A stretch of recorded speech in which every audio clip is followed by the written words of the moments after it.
Yo, aujourd'hui on attaque l'épisode 2 de la Minute Math. Je te rappelle le principe, je vais enregistrer plusieurs séquences de maximum 1 minute pour pouvoir les diffuser sur les autres plateformes comme Instagram, TikTok, etc.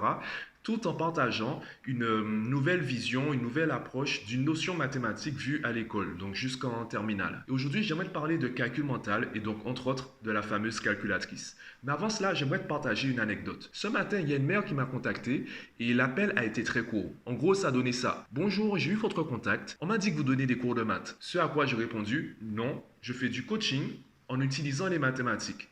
Ce à quoi la mère a répondu, ah, bon ben moi je cherche un prof de maths, du coup ben merci et bonne journée. Et la personne a raccroché, il n'y a pas eu d'autres questions, on n'a pas cherché à savoir, elle voulait un prof de maths. Et j'aurais pu lui dire, en fait oui, je donne des cours de maths, on prend rendez-vous, payez-moi, etc.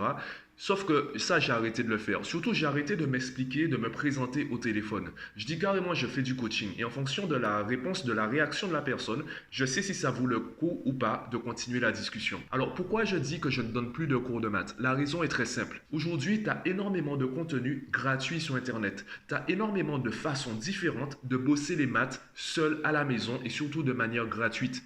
Pourquoi les enfants ne le font pas? Pourquoi toi tu ne le fais pas en tant que parent? Pourquoi dans la famille il n'y a pas une activité consacrée, un temps consacré à l'étude des mathématiques en utilisant les différents sites, les différentes applications, les différentes vidéos disponibles sur YouTube? Pourquoi on ne le fait pas?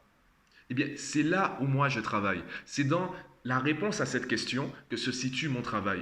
Parce que les mathématiques, à la base, on peut le faire gratuitement. Alors pourquoi moi, je vais continuer à faire de la publicité pour ça? Je vais continuer en fait à me battre contre la concurrence aussi bien physique que virtuelle à travers les vidéos par exemple. Pourquoi je vais essayer de m'imposer financièrement à ce niveau? Est-ce que je suis le meilleur prof de maths du monde, de l'univers, tout ce que tu veux? J'en doute.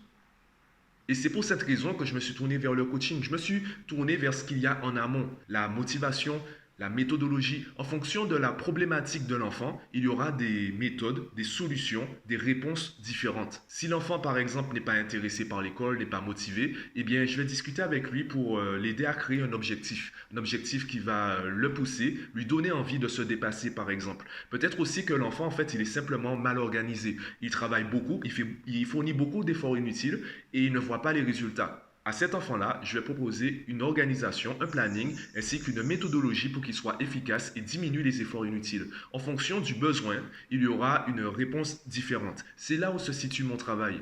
Et dire je donne des cours de mathématiques, déjà c'est réducteur par rapport à l'ampleur du problème et l'ampleur du travail. Et en plus, c'est gratuit sur Internet. Tu veux des cours de maths? Va sur YouTube, va sur Google, va sur des sites. J'en donne même carrément aux parents. Je leur dis, bon, je vous envoie un lien via WhatsApp. Je vous envoie différents liens via WhatsApp avec différents sites, différentes applications, etc. Débrouillez-vous avec ça. Parce que c'est possible. Et si à la base, tu ne fais pas toi-même l'effort d'aller chercher l'information qui est disponible gratuitement sur Internet, lorsque je vais te donner mes tarifs, tu auras du mal à payer pour cela. Parce qu'à la base, tu ne vois pas la réelle valeur de ce travail, puisque à la base, tu ne fais pas le travail que tu pourrais faire tout seul à la maison gratuitement. Aussi simple que ça. Bon, c'était la petite anecdote de ce matin. Passons maintenant à la Minute Math.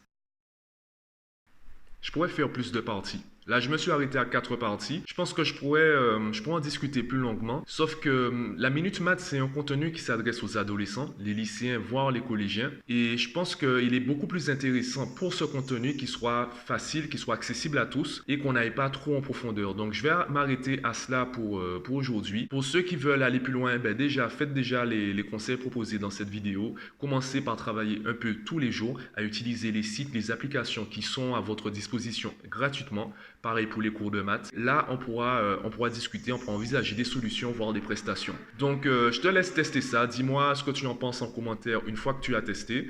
On se donne rendez-vous dans 30 jours, une fois que tu auras 30 jours d'expérience dans ces tâches. Pendant 30 jours, essaie de travailler 10 minutes tous les jours du calcul mental, donc des petites multiplications ou autres.